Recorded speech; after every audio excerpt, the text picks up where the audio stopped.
Hey there everyone, Reshmi's Rastas Tarot here, the channel where we talk about, well, everything.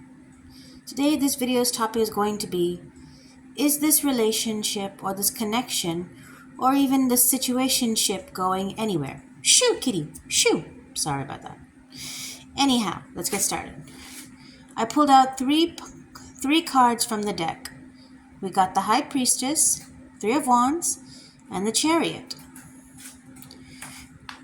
What I've read from this and what Spirit is telling me, kitty! Well, Spirit's telling me to slap both my kitties in the butt for being annoying.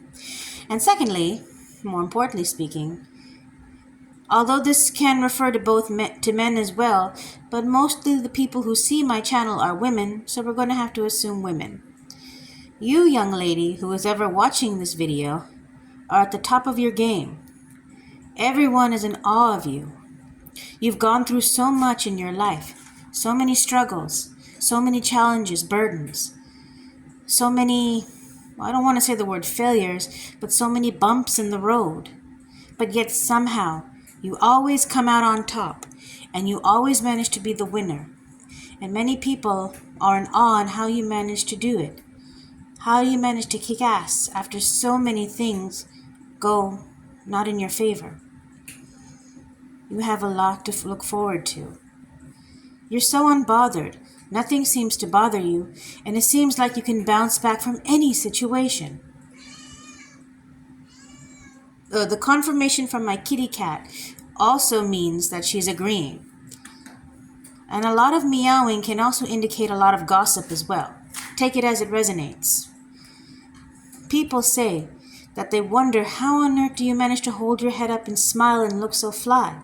I mean, come on. Look at this lady's boots. How can you not be fly wearing those boots? Anyhow, people say, how is she able to hold her head up and not be bothered? How is she able to get on with her life when so many other people have known to go crazy? Look at both these pillars in the picture, the black and the white. It sort of seems like the yin and the yang symbol, the yin-yang symbol. Hey, I think it even has some emphasis on the chariot, but we'll get to that later. You're in balance with yourself. You know yourself. You know what you want. You know what you need. You won't take no for an answer, and you put your boundaries up. Three of Wands. You have a lot to look forward to.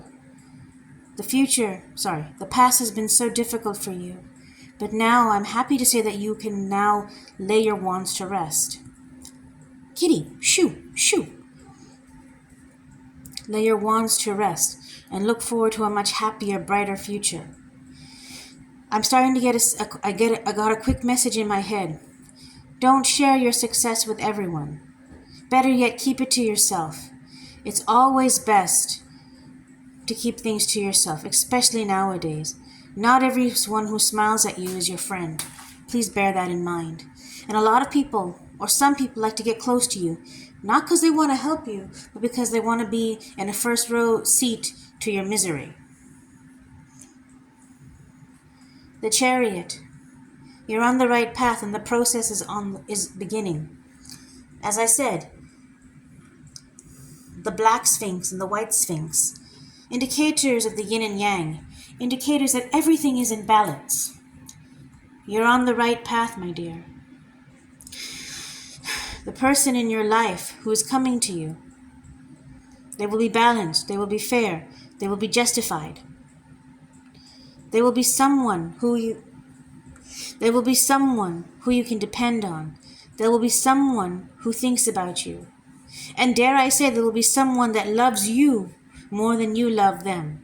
Even though technically it should be an equal reciprocation, no doubt. But at the same time, we've been taught that at least for us ladies, we should have our husbands love us more than they love us.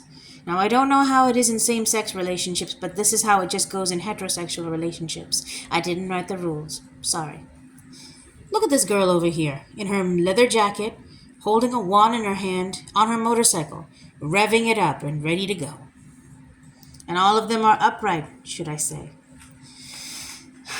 Okay, for features, I'm getting sudden flashes in my mind. a man.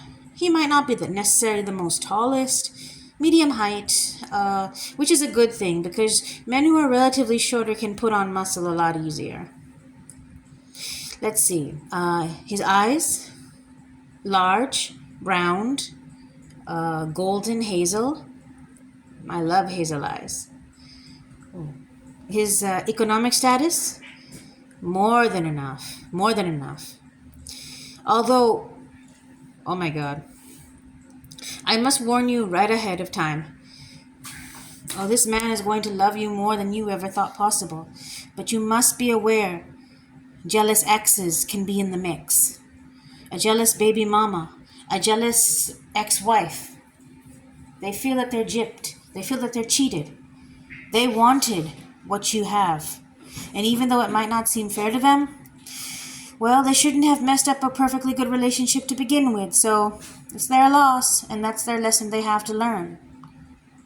Or if it's not an ex-wife, it could be a jealous, possessive sister or a jealous, possessive mother-in-law. Or mother, sorry. You might have to deal with a monster of a mother-in-law. But I feel you do not have to worry much about that. Your husband or partner, he will have your back. Yes, he will no doubt love his mother or sister, but at the same time he will know when to put his boundaries up and to say enough is enough. You have nothing to worry about that score. I must warn you now, a lot of people are not going to like your alliance. These people, of course, are your secret haters or your open haters, but I'm more scared of your secret haters than open. At least your open haters let you know up to your face that they hate you. But your secret haters, you gotta be worried about them. Keep your friends close, but keep your enemies closer. You're gonna have to keep it to yourself, at least for a while, about your union, whether it be an engagement or whether it be a marriage. But I would recommend you this. You don't have to do this, but I recommend you this. If you're going to marry this person, please make sure he is ready. Please make sure that this is something he wants to do. Please don't put him in a position where you feel like, or where he feels like he's being forced. There's nothing worse than a forced marriage, especially from a man's side. I would suggest a simple wedding.